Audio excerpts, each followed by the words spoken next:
The thing I find kind of fascinating, though, is with all this tech that you're talking about, all this data, we have so much data being thrown at people that no one looks at anything in 48 hours, 72 hours. No. 180 opened up all that opportunity to say, hey, Jason, you quoted 5 customers on Saturday. I don't see any follow-up. What's going on? Mm-hmm. Nowadays, people look at the data so late, I call it an autopsy report. Welcome to the Strategy with Jason podcast. Tune in for everything you need to know to stay in the know regarding the automotive industry. Here's your host, Jason Harris.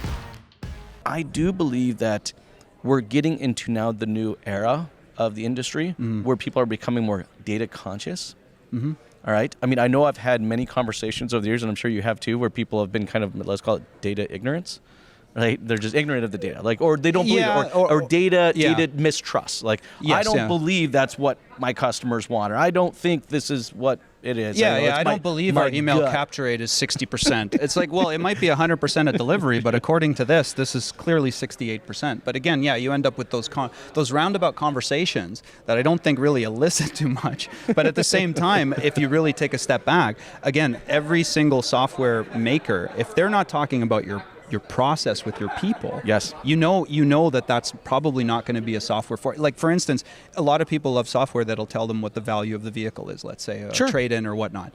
But the fact remains, you and I both know, because you ran a dealership, more than one, if I just get my salesperson to contact that customer once a year to find out where they're at, what their mileage is, what their intentions are, by the time the lease is due, the finance is coming due, or a few years has passed, we don't need anyone to tell us anything about our client or particularly their vehicle, right? That's true. But again, that's just process, and that's the grind.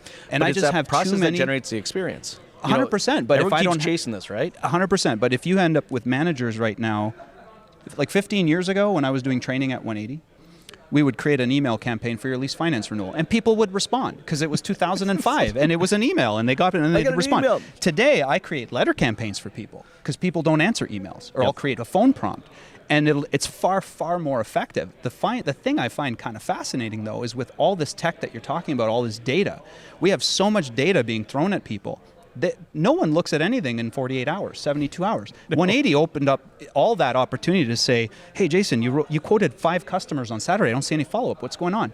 Mm-hmm. Nowadays, people look at the data so late, I call it an autopsy report. If Jason didn't message them back 4 weeks ago and you only figured that now thanks to your pivot table that your VP sent you, well, that's because you don't have enough time on the floor to just manage the basics. But people don't like doing basics because it's hard and it's grunt work. And who wants to follow up of the salespeople? Oh, they're not going to do it anyway. So let's all not do it, I guess. You know what I mean? And it's unfortunate. Thanks for tuning in to the Strategy with Jason podcast with your host, Jason Harris. Don't want to miss new content? Be sure to check out the full podcast library at strategywithjason.com to stay in the know. Remember to like, comment, and subscribe. Happy podcasting.